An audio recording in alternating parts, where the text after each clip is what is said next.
Buenas tardes, bienvenidos a su programa El Universo y tú en el Sendero a la Iluminación con Linda Zavala Maldonado. Hablaremos de medicina alternativa, magia, herbolaria, numerología y otros temas que te apasionarán.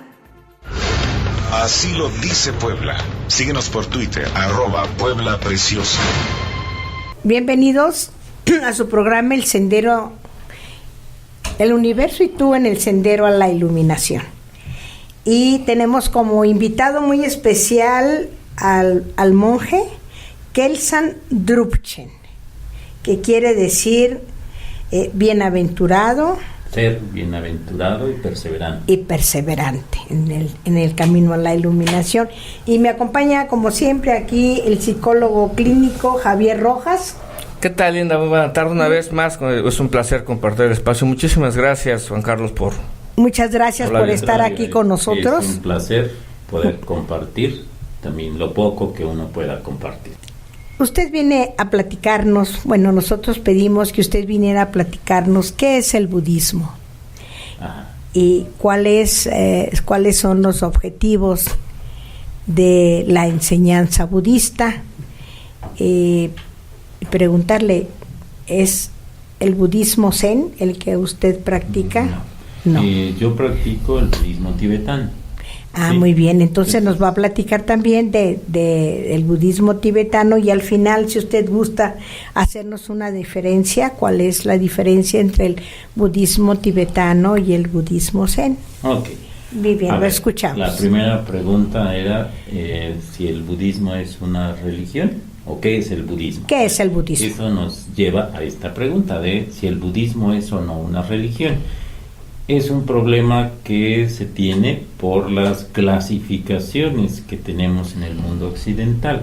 En el mundo occidental las cosas son muy cuadradas y en el mundo, en la cosmovisión oriental, son muy diferentes. Claro. Por ejemplo, en Occidente no es concebido una religión atea.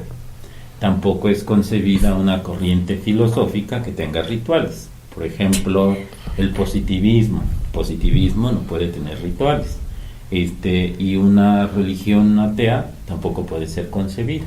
Entonces, desde esa perspectiva no es ni religión ni tampoco filosofía. Entonces, mejor la definimos como un modo de vida y una actitud ante la vida. Así más sencillo. Pero si nos vamos a la parte de las jerarquías religiosas, de toda la estructura, efectivamente es una religión. ¿Por qué? Pues hay intereses económicos, hay toda una ideología, hay procesos de manipulación, igual que en todas las religiones. Entonces, puede ser o no puede ser desde la perspectiva que lo queramos abordar. Muy desde bien. Ahí. ¿Y nos podría explicar en qué consiste, qué es el budismo? ¿Qué es el budismo? Antes que nada es una forma de vida que nos trata de hacer conscientes de nuestras motivaciones y vivir para servir a los demás. Eso podríamos sintetizarlo de esa manera, pero por supuesto eso implica aprender a meditar y sobre todo a lo que vamos más enfocados es a disminuir las dimensiones del ego. ¿Sí? Entonces el mundo occidental, los grandes problemas que tiene son precisamente por el concepto de ego. El ego nos hace separarnos de los otros, nos hace sentirnos diferentes del otro cuando somos una misma unidad. Entonces hay una frase que dice: el nivel de conciencia es inversamente proporcional al tamaño de tu ego. Entonces, entre más ego tengas, menos nivel de conciencia tienes. Entonces lo que buscamos sobre todo es tratar de ir eliminando ese sentido de ego. Ese es uno de los objetivos principales que tiene el budismo.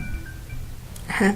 Eso es hablando filosóficamente. Filosóficamente. Y en la práctica, cuando se reúne usted, ¿cómo trabajan, cómo se reúnen los monjes budistas? Nosotros tenemos tres conceptos: el Buda, el Dharma y la Sangha. Por el Buda entendemos ese estado, esa potencialidad que nosotros tenemos.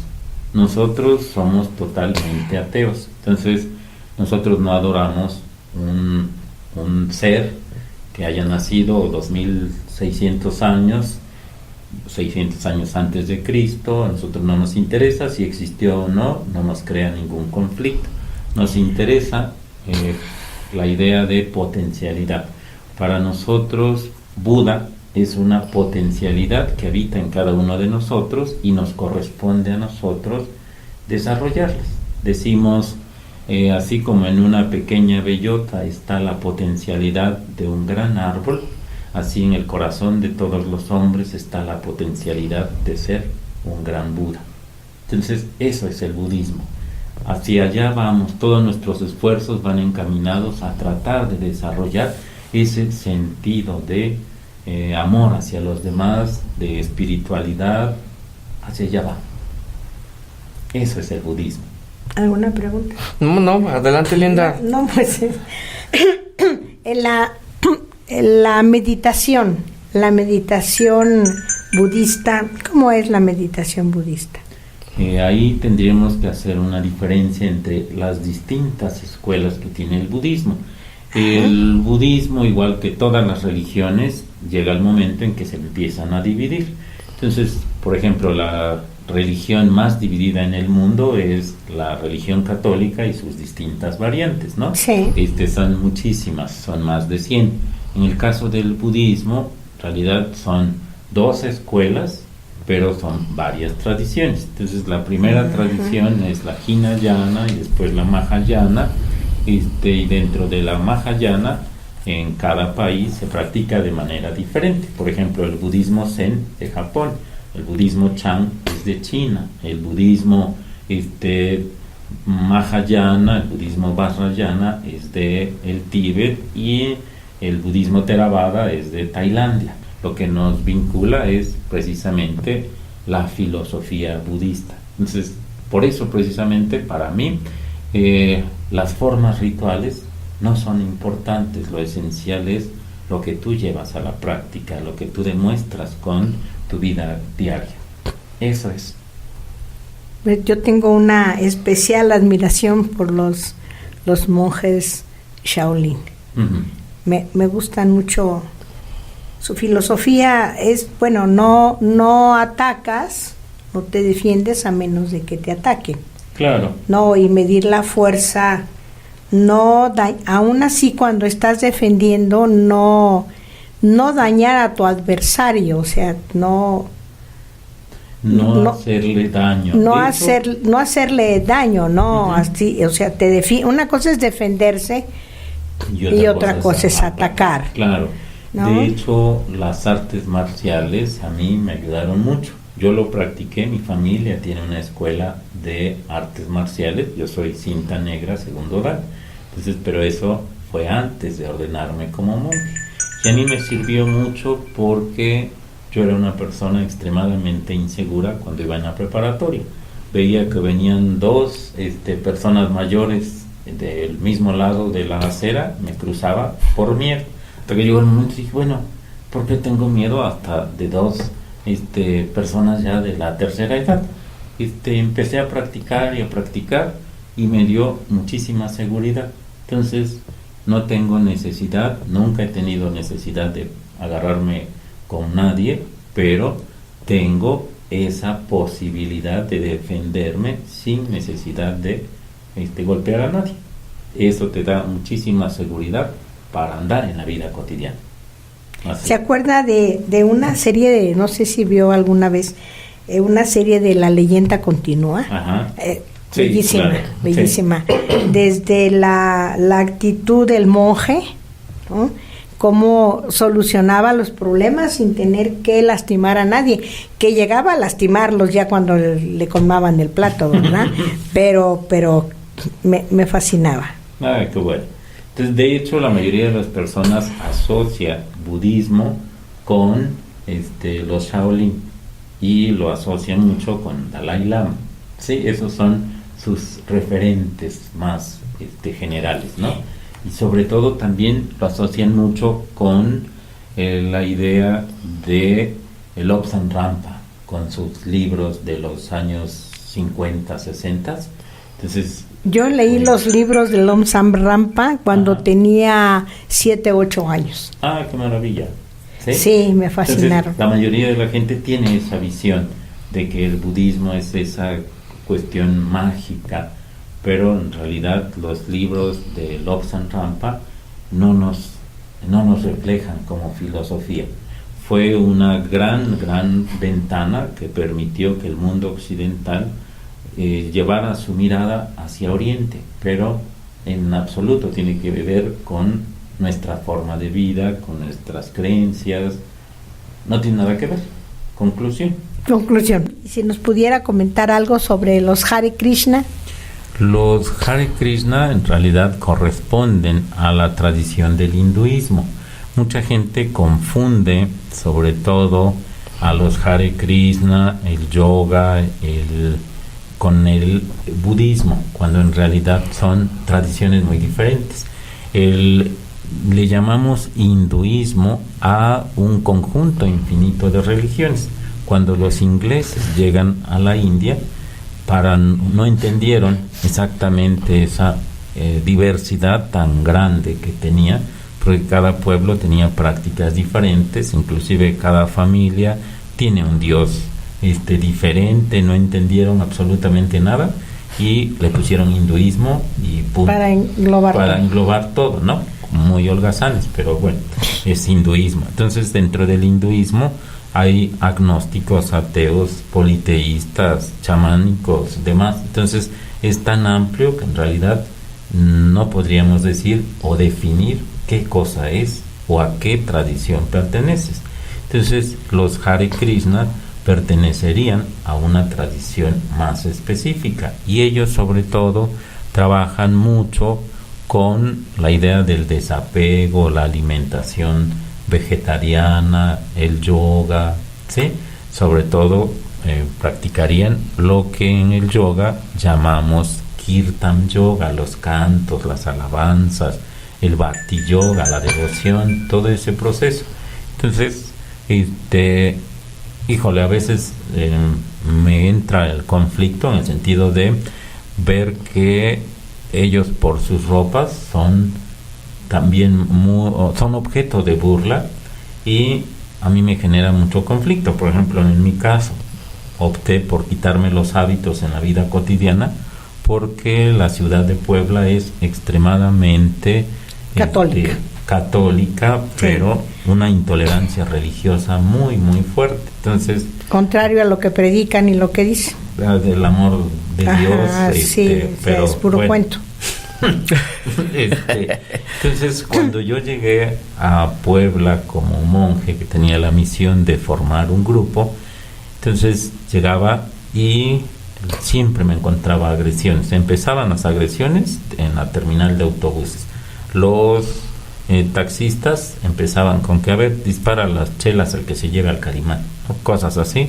Siempre agresión tras agresión. Mejor opté por quitarme los hábitos en la vida cotidiana y entendí como vivencia lo que siempre dicen, que el hábito no hace al monje, pero yo le aumento un pedacito que dice: el hábito no hace al monje, son sus hábitos de la vida cotidiana. Claro. Entonces, el que traigas o no un trapo no te da mayor valor, pero desgraciadamente si voy a dar un curso, si voy a dar alguna conferencia, tengo que ponerme los hábitos, porque si no la gente no te da autoridad, ¿no? Entonces, claro, solo le dan autoridad desgraciadamente a un trapo, así literalmente. Entonces, si ven a un pelón de mezclilla con playera y con tenis, quién sabe que sea ¿no? Y si te ven ya con un hábito, te dan una investidura espiritual o religiosa. Pero definitivamente he sufrido muchísimos problemas con la ciudad de Puebla, con la gente, ¿no? La gente tiene muy arraigados sus preceptos católicos y ya llegó el momento que dice: bueno, ¿para qué me estoy peleando con las gentes? Mejor me quito los hábitos y yo sé lo que soy o lo que no soy, punto, ¿no? Entonces, Ese ha sido uno de los problemas más grandes que he enfrentado aquí en Puebla. Así. Entonces, inclusive hasta mi abuelo, nosotros somos originarios del estado de Guerrero, pero el abuelo me dejó de hablar cuando se enteró que yo ya me había convertido al budismo. Me dijo, tú eres el que se cambió de religión, ¿verdad? Que me cierra la puerta, y jamás me volvió a hablar. Murió el abuelo y jamás de los jamases me volvió a dirigir la palabra. Entonces, a esos niveles de ignorancia llegamos. Cuando yo estaba en el monasterio, yo les dije muy claramente, yo no tengo dinero, ni quien me esté manteniendo, y voy a tener necesidad de salir a trabajar como profesor. Entonces me dijeron, no hay problema, qué bueno, porque muchos llegan a un monasterio para que se les mantenga, y si tú tienes esa necesidad, quiere decir que tu deseo de estar con nosotros es auténtico. Entonces daba yo clases y me regresaba, y daba clases y regresaba, y resulta ¿Vivía en un convento? En un monasterio. En un monasterio. En un convento viven las monjas. Ajá, monasterio, perdón. No te preocupes. Y resulta que en alguna ocasión me llegó un volante que iban a dar un curso de religiones comparadas, y gracias a ese curso aprendí más de budismo afuera que estando adentro. ¿Por qué razón? Porque entra uno y ya hay una dinámica, ¿no? Es como cuando llegas a misa, tú no sabes por qué te paras, por qué te hincas, por qué te persignas, no sabes absolutamente nada. Necesitas comparar, necesitas estudiar, entender su marco teórico, sus referencias, y entonces vas entendiendo. Entonces, en realidad yo aprendí más del budismo estando afuera que estando incorporado ya a la dinámica. Y entre las cosas que aprendí fue que no hay dos religiones más similares en el mundo que el catolicismo, o que el cristianismo en sus distintas variantes, y el budismo. Son las dos religiones que llevan los principios más semejantes. Fíjate, Juan Carlos, que es un placer escucharte, porque las veces que hemos tenido oportunidad de estar juntos, pues es muy satisfactorio escucharte, se aprende mucho de él, pero ahora veamos la otra parte o del otro lado de la moneda. Desde el momento que desde el 2000, si no mal recuerdo, que te hiciste monje, a la fecha, ¿cuál ha sido, qué te ha dejado el ser monje? ¿Qué satisfacciones en la vida te ha dejado, tanto en lo personal como en el bienestar común? Mira, han sido muchísimas satisfacciones, pero también han sido muchísimos golpes, ¿no?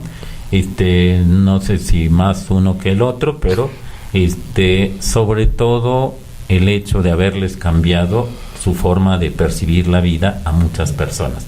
Cuando estuve dando clases de yoga en algunas universidades aquí en Puebla, te vi muchas personas que andaban como muy perdidas, ¿no?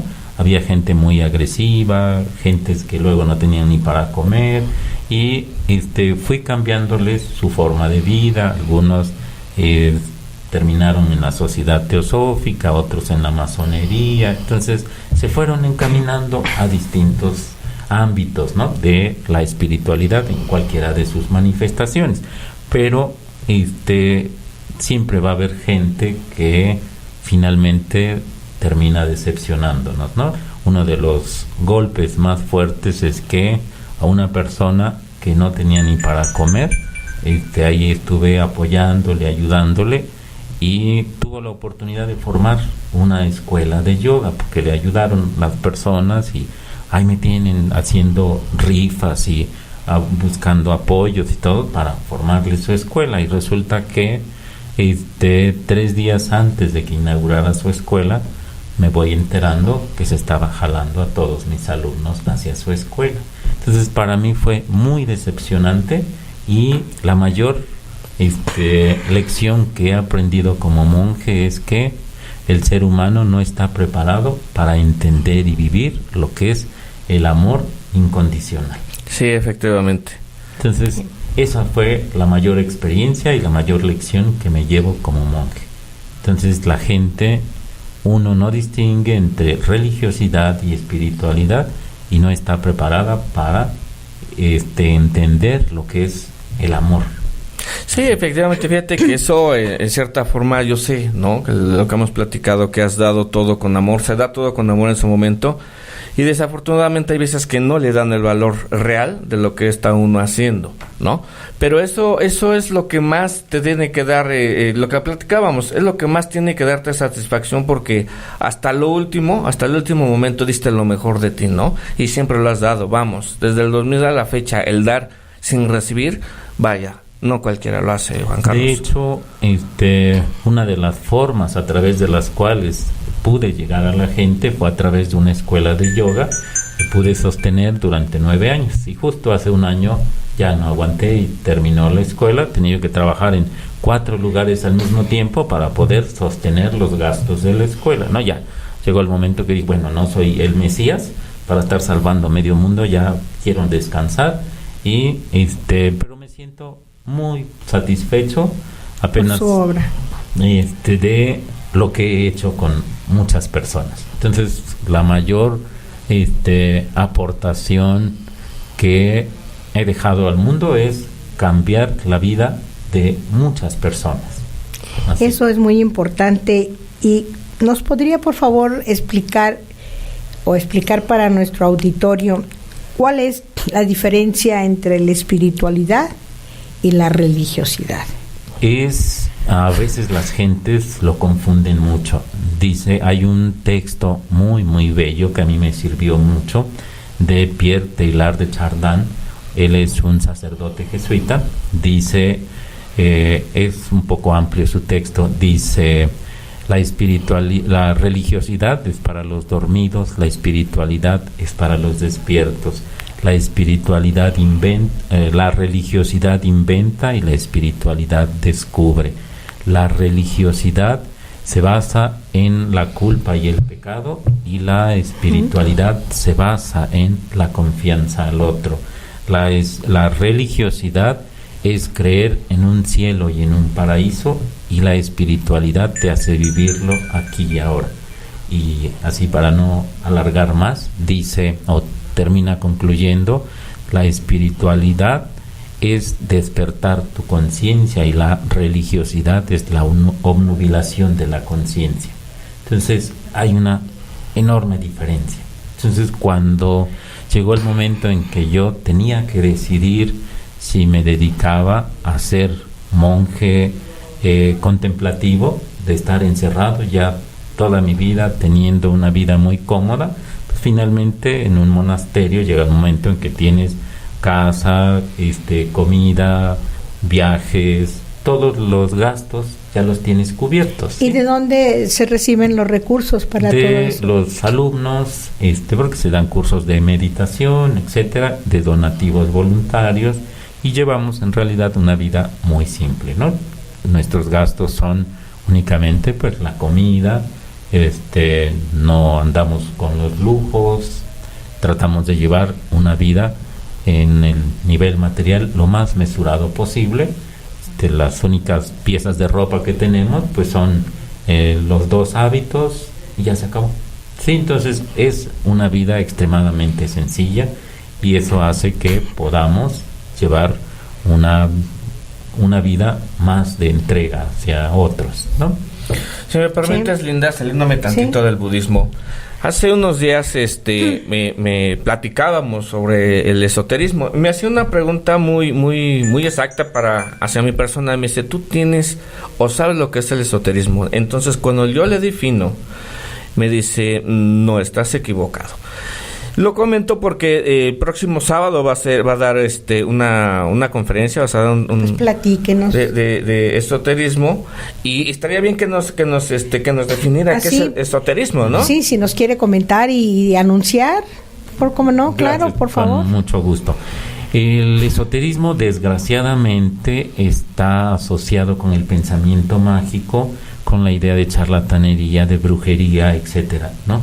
Cuando en realidad el esoterismo es una filosofía que en realidad te va a dar instrumentos de autoconocimiento, ¿sí? Por ejemplo, la numerología. La numerología no es para que tú encuentres tu pareja, es para que entiendas cómo está estructurado el universo desde una perspectiva lógica, matemática, ¿no? Todo empieza en la nada, pasa a la unidad para manifestarse necesita de la dualidad, etcétera, etcétera, ¿sí? Sí. Entonces todo ese proceso lo puedes entender con la numerología.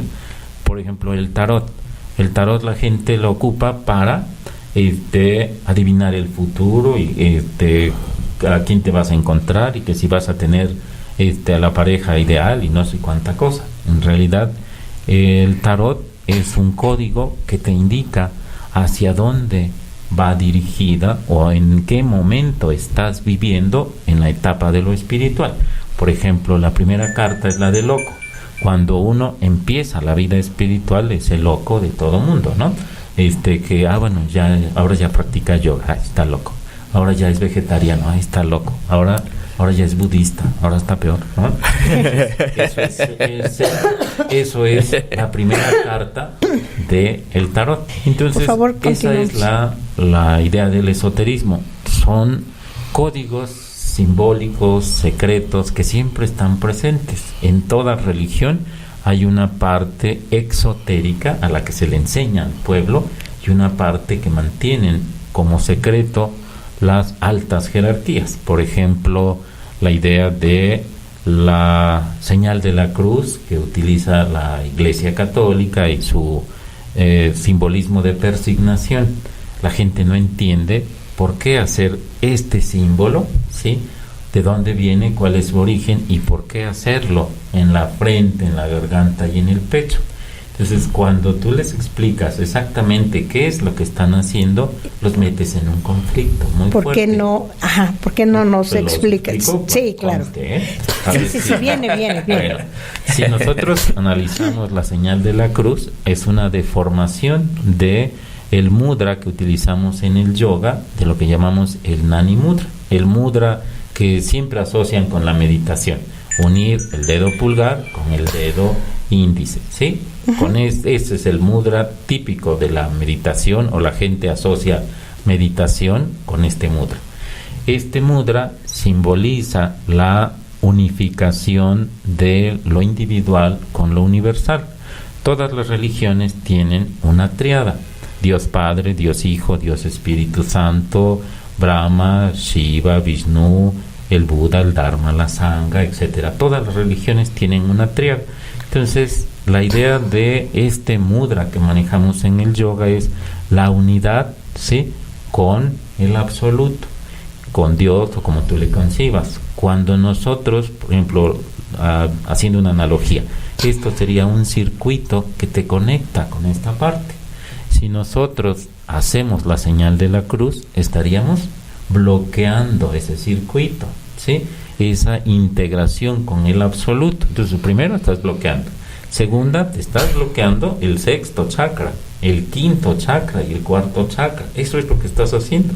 Entonces, la gente no se da cuenta qué es lo que está desarrollando, porque la Iglesia Católica es la religión más conflictiva del mundo. Tenemos nada más la Edad Media, la quema de brujas, etcétera, etcétera, ¿sí? Sí. Entonces ahí nos damos cuenta, aquí en México, los cristeros, nos damos cuenta que esa obstaculización del desarrollo de los niveles de conciencia superior, el amor, la sabiduría, la intuición, está siempre presente entre la cultura católica, cuando hay otras formas de despertar la conciencia. Por ejemplo, cosas tan simples: ¿por qué la gente en día domingo, que es un día muy relajado y que se levantan tarde, en menos de 15 minutos que fueron a la iglesia, ya se están durmiendo? Y la gente no se da cuenta por qué razón. Porque es muy simple, son los mantras que ocupan, ¿no? Un mantra que ocupan no necesariamente es explícito.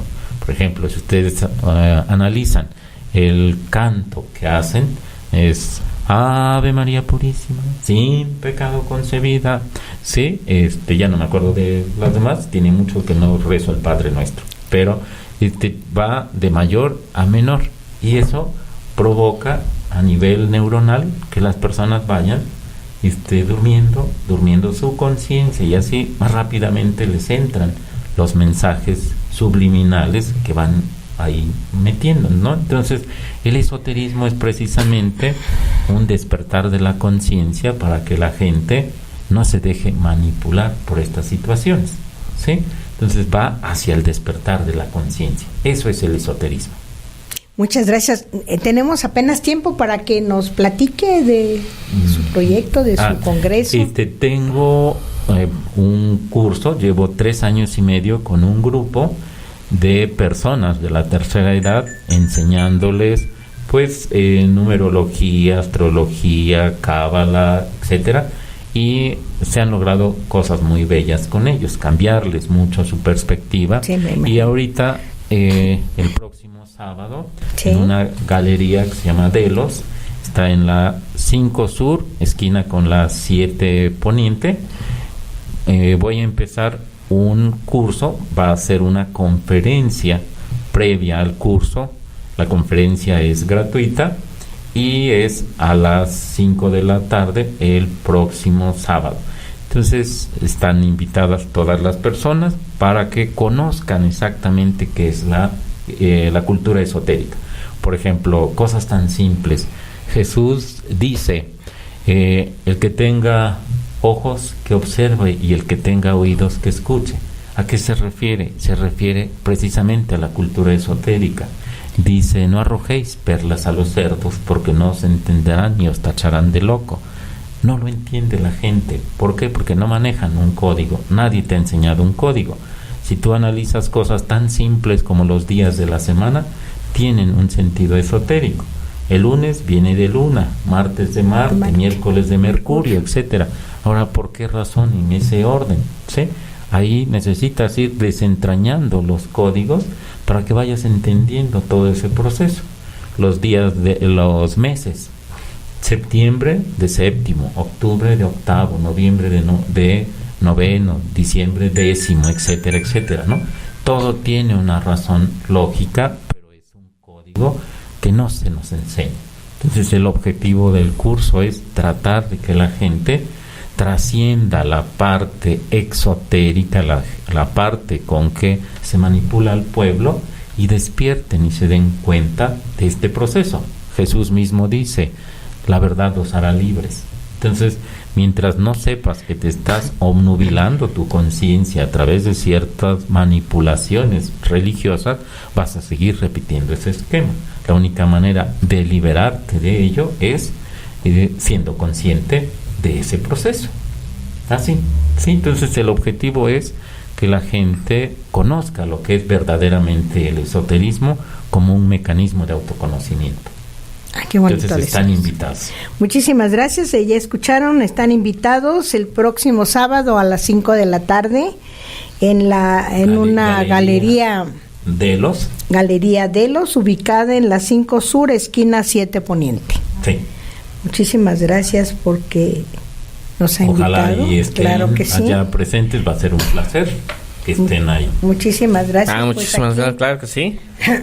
Aquí Javier ha hecho un reconocimiento a su participación. Muchísimas gracias por habernos acompañado. Qué maravilla, les voy a poner en la egoteca. Sabemos, Juan Carlos, que no es como muy de lo tuyo, pero sabes que nosotros en el Universo y Tú lo hacemos con mucha humildad, lo hacemos, el reconocimiento lo hacemos a la calidad de todos los invitados, como el día de hoy lo eres tú, humana, y pues no es más que otra cosa más que el reconocimiento a la calidad humana, como a todos nuestros invitados que hemos tenido en el Universo Tú alrededor de un año. Gracias, qué amables, se les agradece mucho y es un placer recordarlos siempre. Muchísimas gracias. Muchísimas gracias.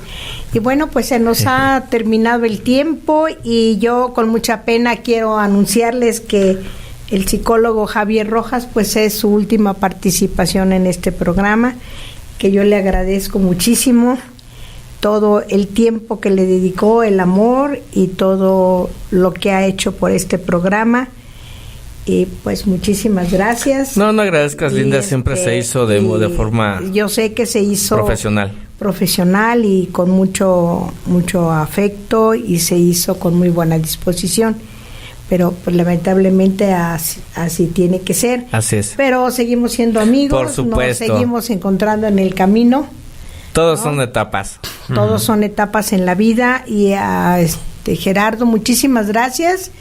Y con esto cerramos el programa. Muchísimas gracias por su visita. Al contrario, lo esperamos fue un placer. pronto. Gracias, Muchísimas Juan Carlos. gracias. Muchas Buena gracias. tarde. Esta tarde terminamos una edición más del Universo y tú en el Sendero a la Iluminación. Te esperamos el próximo sábado de 13 a 14 horas. Así lo dice Puebla. Síguenos por Twitter, @Puebla Preciosa.